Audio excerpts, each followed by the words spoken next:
ड्राइवरों के खिलाफ काला कानून, देश भर में अफरा तफरी का माहौल, जगह जगह सड़कें जाम, देश भर में प्रोटेस्ट।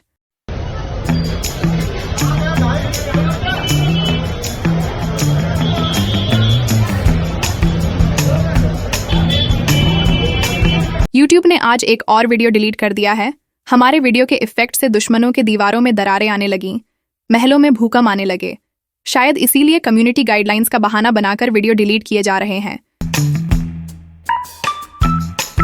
साथियों, SD24 के इंटेलेक्चुअल ऑडियंस, हम भारतीय लोग पिंजरे में राखी हुई मुर्गियां हैं। हम में से जिसका नंबर आता है वही फड़फड़ाता है। बाकी मुर्गियां अपना दाना चुगने में मस्त रहती हैं, अपना नंबर आने का इंतजार करती है।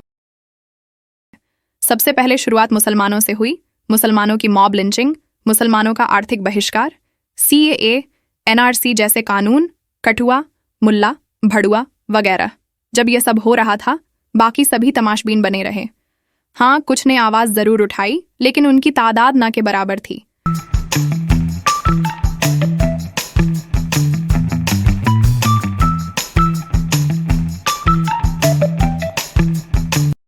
दलितों को घोड़ी चढ़ने नहीं दिया जाता। मंदिर प्रवेश को लेकर कई दलितों को मारा पीटा गया। ऐसी कई वारदातें होती रहीं और आज भी हो रही हैं।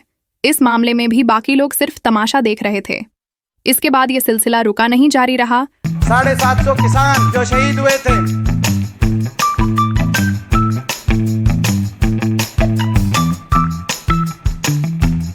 अब नंबर किसानों का था। किसानों के खिलाफ काला कानून लाया गया। साल भर तक किसानों ने आंदोलन किया। सैकड़ों किसान शहीद हुए। बाकी बचे लोगों ने किसानों को आतंकी कहा, देशद्रोही कहा।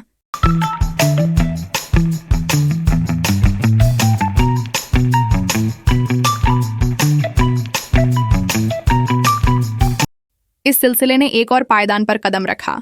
फिर पहलवान बेटियों के यौन शोषण के मामला। बलात्कार पीड़िता गुजरात की बिल्किस बानो, पर सब खामोश थे। कठुआ में 6 साल की मासूम बच्ची से। गैंग रेप मामले में सभी खामोश थे। गैंग रेपिस्ट के समर्थन में रैलियां निकाली गईं। भला पहलवानों के साथ कौन खड़ा होगा?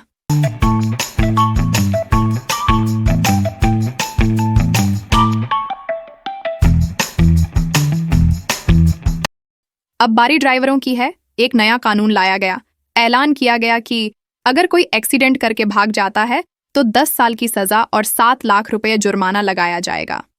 अब सोचने वाली बात यह है कि 10 से 12 हजार रुपये महीना कमाने वाला ड्राइवर 7 लाख रुपए लाएगा कहां से? अगर गलती से एक्सीडेंट हो जाए और ड्राइवर भागा नहीं तो उसे भीड़ पीट पीट कर मार डालेगी। वैसे भी आज देश का ऐसा माहौल बन गया है कि मंदिर से कोई प्रसाद खा ले तो मॉब उसकी लिंचिंग कर देता है। तब एक्सीडेंट होने के बाद ड्राइवर को फूलों की माला तो नहीं पहनी जाएगी।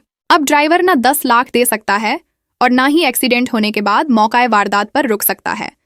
तो कटोरा लेकर भीख थोड़ी मांगेगा। अपने परिवार, बच्चों की परवरिश कैसे करेगा? क्या ऐसे कानूनों से बेरोजगारी नहीं बढ़ेगी? क्या ऐसे कानूनों से आत्महत्याओं की दर नहीं बढ़ेगी? ट्रक ड्राइवर की जिंदगी सिर्फ ट्रक के पहिए चलने से चलती है। हमने अक्सर देखा है, कई लोग जानबूझकर भी ट्रकों के सामने आकर एक्सीडेंट का शिकार हो जाते हैं। और कभी इन ट्रक ड्राइवरों की गलती ना होने पर भी इन्हें बड़ी कीमत चुकानी पड़ती है। कभी इन्हें पीटा जाता है तो कभी इनके ट्रकों को आग के हवाले कर दिया जाता है। एक तरफ माल को उसकी मंजिल तक पहुंचाने की चिंता, तो दूसरी तरफ एक्सीडेंट और अपने परिवार की चिंता करते हुए ड्राइवर जिंदगी जीता है। इन्हीं चिंताओं के बीच मोदी सरकार की तरफ से ऐसे भारी भरकम कानून, जिसे तोड़ने पर 7 लाख जुर्माना और 10 साल की सजा। ऐसे कानून से तो कोई दुश्मनी भी निकाल सकता है। कोई जानबूझकर ड्राइवरों को फंसाने के चक्कर में अपनी गाड़ी ठोक भी सकता है। ब्लैकमेलिंग के केसेस भी बढ़ेंगे।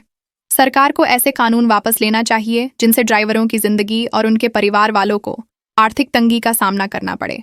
सरकार को गरीबों का दर्द समझना चाहिए ताकि गरीब लोग भी एक खुशहाल जिंदगी जी सके।